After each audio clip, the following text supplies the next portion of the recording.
Hello, welcome to Scribes and Songsters. I'm Veronique Mandel. Our guest on this episode of Scribes and Songsters is a lover of music and language, so it isn't surprising that he plays the violin and teaches English. Edward Curnutte is the author of 80s Fiddle, The Memory Thief. Curnutte masterfully weaves the tale of a precocious young girl in the late 1800s whose fiddle playing conjures memories and visions. As her visions become more strange, she struggles to make sense of them. Curnutte, also a lover of travel, moved from Windsor to Ukraine.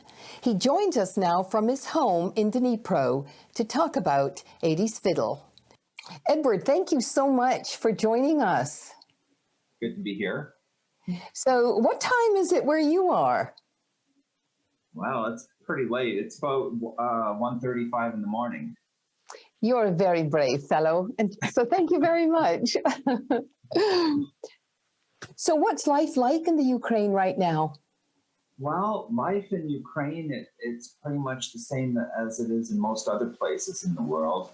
We're in a lockdown right now because of COVID-19. And we see things are happening pretty much as I see that they're happening in Canada. We can only really go out to buy our groceries. We can go to pharmacies. We have to wear masks whenever we're indoors. We try to maintain social distancing, and we work from home as much as possible. And that's how it is here. So how does a guy from Windsor end up in Ukraine? Well, what did you do when you were in Windsor? Well, many years ago, I had a lawn care service company, and I worked that business for a good number of years. So we were into doing a lot of pesticide applications and so on and so forth.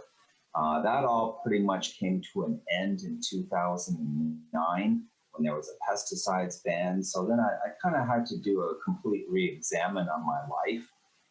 What am I going to do? I'm getting a bit older, and I thought it would be nice to have a bit of a change and really do something different.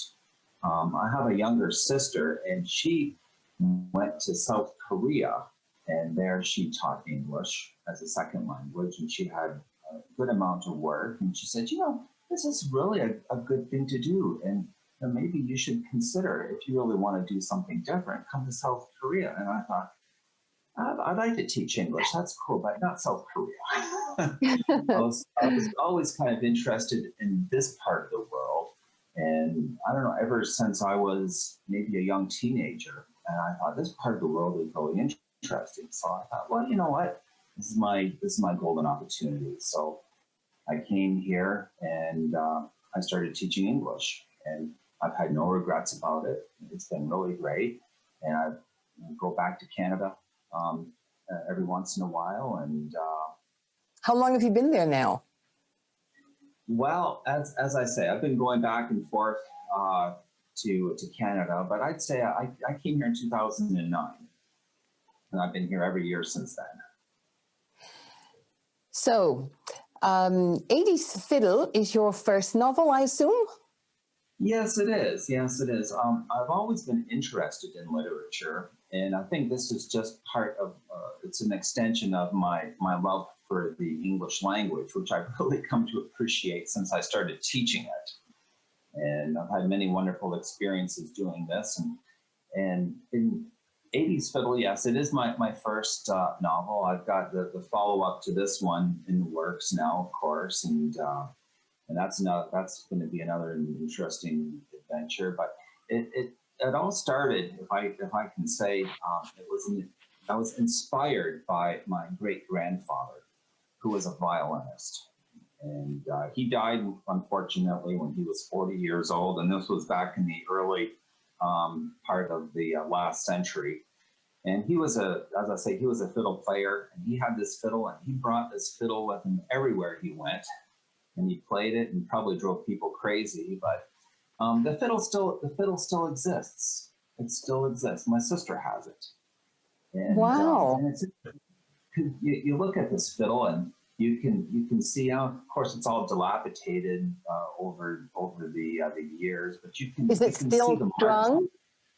No, it isn't. No, strings are gone. The bridge is gone. You know, all the basic structure is there, but when you look at the fingerboard, you can see where the man's fingers were. You know, the worn spots where he most frequently played. And Have you put your no, fingers on it to feel him? I'm too scared. I don't think I'm worthy. I don't think I am. But, you know, I looked at this thing and I thought, wow, what an inspiration, because, you know, you look at it and you think, what songs did he play? What songs were popular back then? You know, you got to really do some historical digging to find out, and no one's going to tell you. And, you know, you think, well, what did he play? What were his favorite songs? What songs did he play really well? What was his last song? What was his first song?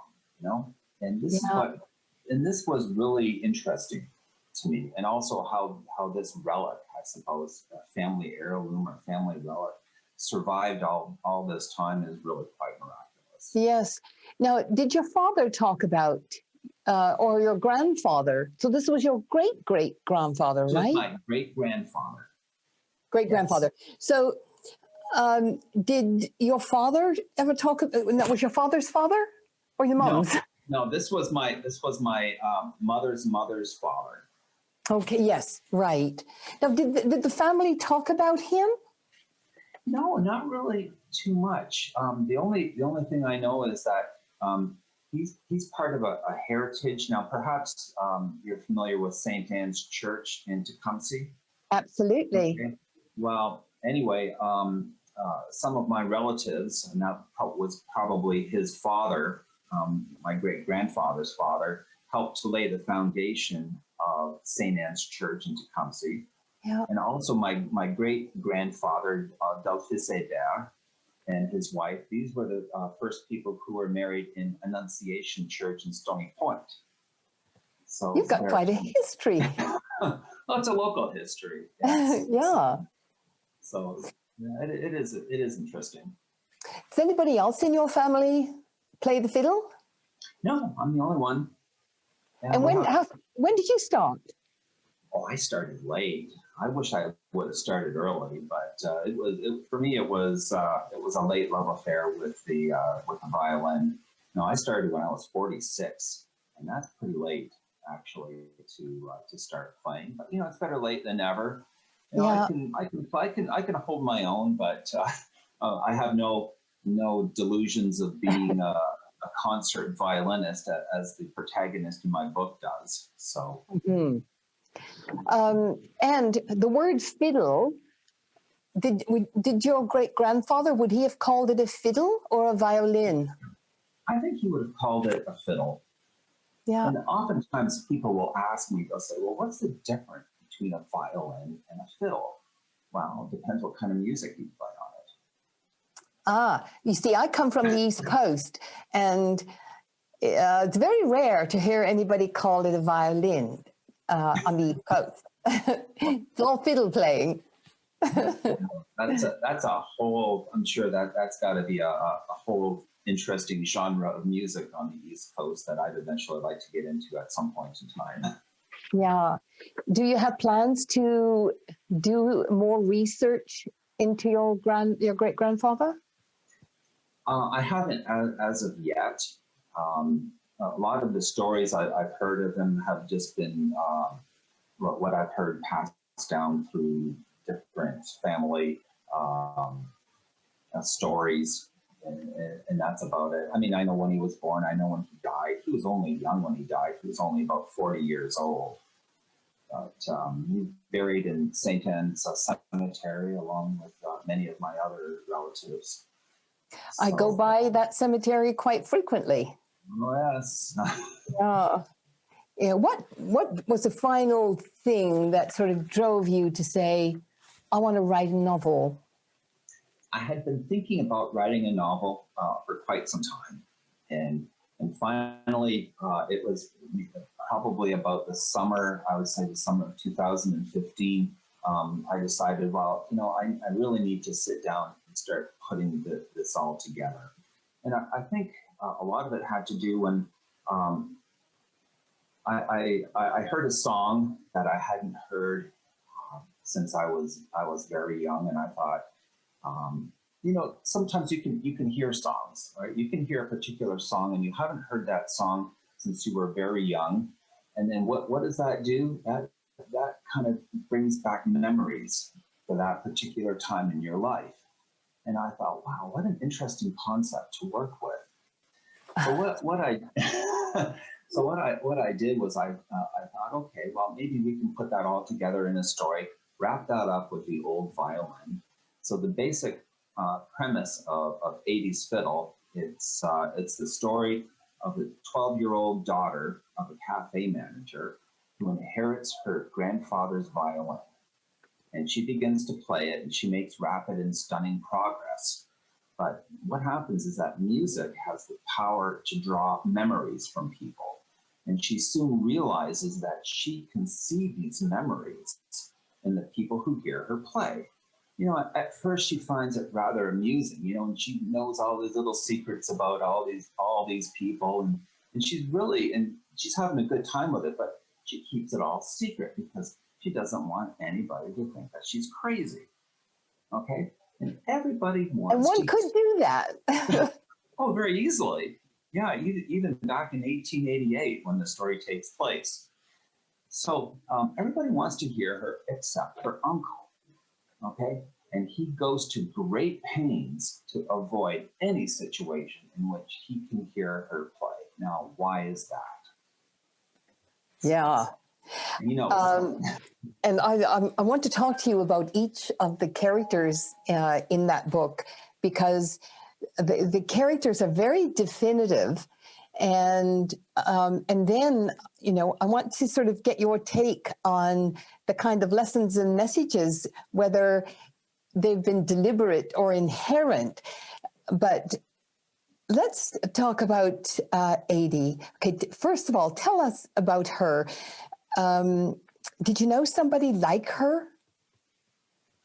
I'd say she's an amalgamation of different people I knew in my life.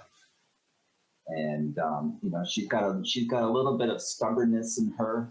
She's very headstrong. She knows what she wants to do, but she can also be a very pleasant person. But she's very inquisitive, and nothing is really going to stop her when she set her mind on doing something. She really wants to pursue it to the end. Because I thought there were times when she almost seemed a little bit reluctant, but then you see how steely she could become, and it made her much more interesting to see. And she had a lot of moral fiber, didn't she? She does. Well, yes, because she hates liars. Yes. Okay?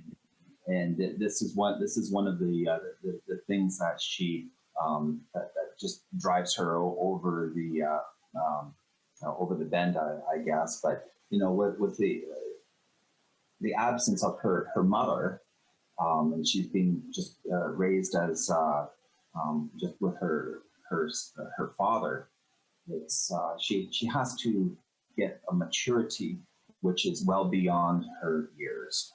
Yes. And she has to grow up quick, because it is a tough world. Mm-hmm. And then Owen, her cousin. At first, you see him as the antithesis of Adie, but she never loses faith in him. Yeah, she doesn't, because she knows that there's something with him. Yeah. He's the bully. He's your typical schoolyard bully. And a liar. Of course, and a manipulator. Yes. But then he comes by that honestly, doesn't he, because of his father? Yeah, that's right. Yes, and his father really presses on him. And we can see a lot of that. Perhaps back then it was more prevalent, although it still happens a lot today. Yeah. Parents can press their children and really sometimes to the breaking point, to be successful, to do things, make us proud. Yes, exactly. And his father, George, I mean, he's quite the composite bad guy. Uh, I mean, there wasn't much good in him, was there? That I could figure out. Well, if you're gonna do a bad guy, do him right or go home, I guess. Yeah, yeah, and you did. well, well, it's difficult to see something about George because it's hard to find some sort of perhaps redeeming qualities in him. Yeah. He loves his wife, and he really does love his wife. Okay. He gives her a kiss on the cheek. He does things for her. He tries to be the man about the house. He tries to take care of his family, but he's blinded by his own ambition and these different things that he wants to do in his life. Yeah, greed, the whole 9 yards. Yeah. And he also puts, he also, but he loves her, but he also puts her in a very difficult position. Yes, he does. Yeah, and it's hard. It's hard for Clara to try to survive because she has a lot of explaining to do. She has to try to explain away his behavior, perhaps to their family, to their friends, to their colleagues, and so on and so forth. And then, of course, there are AD's parents. And George figures so greatly in their lives. Not in a good way. Well, no, not in a good way. Of course, Alexandra's father, Joseph, and George, the uncle. Of course, these two are brothers, and they grew up together. They, although it's not talked about in the book, we can hopefully see that they had a rather unusual childhood, and something probably happened in the past in order to drive a wedge between these two brothers. And I hope that's clear between the lines when we read the book, that there's some tension between these brothers, and perhaps jealousy, perhaps some sort of sibling rivalry that has happened.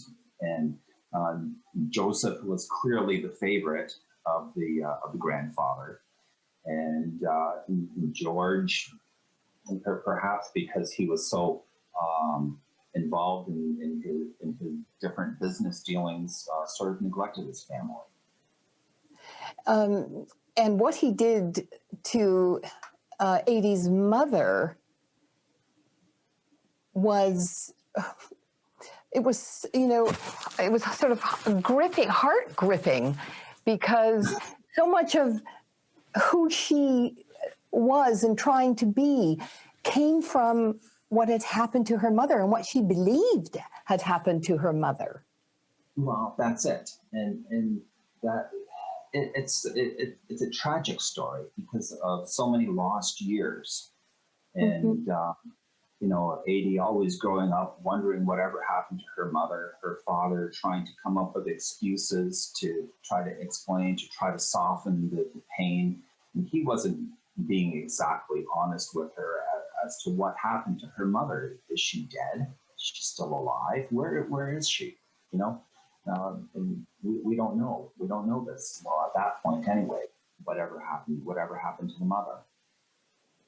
And then and the cruelty of, I think it was Owen who confronted AD about her mum and confronted her with the lie, because I don't believe Owen understood what his father had done, had he? No, he didn't. No, he didn't. But that came around a bit later in the book, as you no doubt know. And but with her, yeah, there was this problem, I suppose.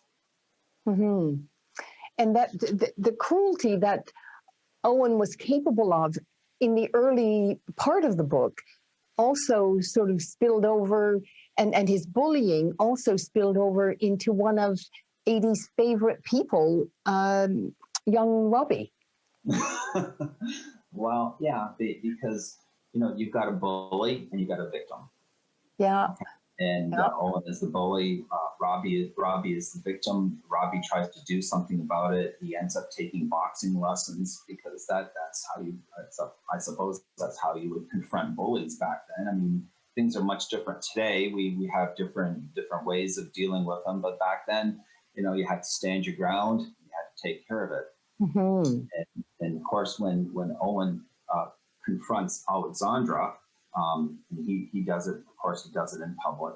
He does it in the classroom. He does it at school with a nun there. And of course, if you're going to try and humiliate somebody, why not do it right on her birthday? And it shows the level of cruelty that children are capable of. Oh yes. The fun characters is the professor. Oh, Professor Hergigson, Herbert Hergigson. Yeah. Yeah, he's quite the character. He really wanted to get out of his teaching life, and he'd been all over Europe. He taught in all these great musical lyceums. He conducted symphony orchestras around the world, and now he's going to retire. He's going to go home. Well, that's what he thinks. Yeah. I know. You can't help but, have felt so badly for him because his ego really did take a beating. Well, it did. Yeah. Yes, it did.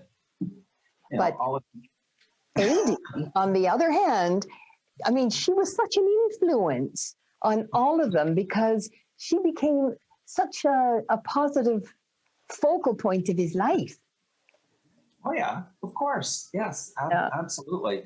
And he feels great shame and embarrassment that he had rejected her. Yes. And when she really wanted to learn, and she really wanted to learn that violin, and she wanted to play songs, and she wanted him to be her teacher, and he said no, and this is to his eternal regret. Yeah. Often when you read these kinds of almost epic stories, okay. They often, and if this were a movie in Hollywood, it would have a Hollywood ending. But you didn't let George off the hook.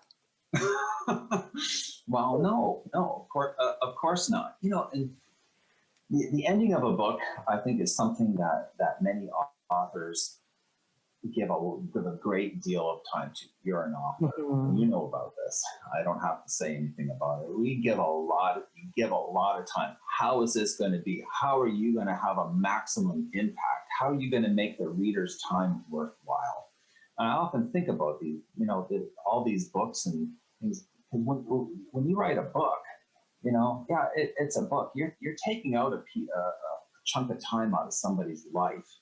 Mm-hmm. And in our day and age now, what are we competing against? Well, not only just other authors and other books, you're competing against Netflix, right? You're competing against video games, and also people are really busy and they don't have a lot of time. So if you're going to write something, you got to try and write it as good as well as you can, and try to give them something that they're going to remember, and maybe a bit inspiring too. So that's how I wanted to do the ending. And, I tried to make it worth the reader's time. Mm-hmm. I think people will be pleased with the ending. Well, I certainly hope so. Yeah. Don't skip to the ending first, because I teach English. In fact, I taught a lesson today about literature, and I asked students, so what do you do? When you read a book, I read the ending first because I want to know what's going to happen. I think, no, you shouldn't do that. I think a lot of us at some point in our lives read the ending of the book. Yeah. I've been guilty. And even as a writer, I think, no, you shouldn't do that. Who was your favorite character? Oh, it would be Alexandra, for sure. Yeah. the main protagonist, of course. You know, she's got her ambitions. She overcame a lot in her life, and she developed her musical ability. And as you probably saw in the book, she really wonders, okay, I have this talent, and I play this violin, and now I can see people's memories, and I develop my talent so quickly. Is it because of me? Is it because I'm a good musician? Or did I develop this because this is some kind of a magic violin and I really don't have any talent at all? And she fights with this through the entire book. Am I a real musician, or am I just a fraud because of this violin? Well, we're almost out of time, but very briefly, was there a character who surprised you? Because I know most writers find that some of their characters just kind of take on a life of their own. Was there a character who did that for you, and in the end, you were surprised by them? Without a doubt, it's Owen. Mm-hmm. Absolutely. Yes, Owen really surprised me, and I didn't know how Owen was going to turn out. I really didn't. I was just writing, and I just write as I felt it, and he surprised me. I thought, Owen, you did that? Yeah, he did that. Yeah. Okay, so you said you're going to do a follow-up. Yes. How far along are you? Because we have to run, but I need to know when you're going to do the follow-up. About halfway, approximately. Terrific. Yeah, of course, it's going to need the normal editing process and all that, but I'd say I'm a good halfway through. Well, so, I'm sure we'll have another conversation, and you never know, it might be in Windsor. Yeah, that would be great. I look forward to it. Thank you so much. Okay, thank you. Thank you very much. You're welcome. Be safe. Sure will. You too. Yes. Bye. Bye. And that's all for this episode of Scribes and Songsters. Many, many thanks to our guest, Edward Curnutte, all the way from Ukraine. And thank you to our producers, Liz Pettipies-Phillips, Gary Glass, and Brian Sweet. Grateful thanks also to Tony Toldo and the Toldo Foundation, and to Neil and Tina Queering for their support. Thank you for watching. I hope to see you back here real soon for another episode of Scribes and Songsters. I'm Veronique Mandel. Bye for now.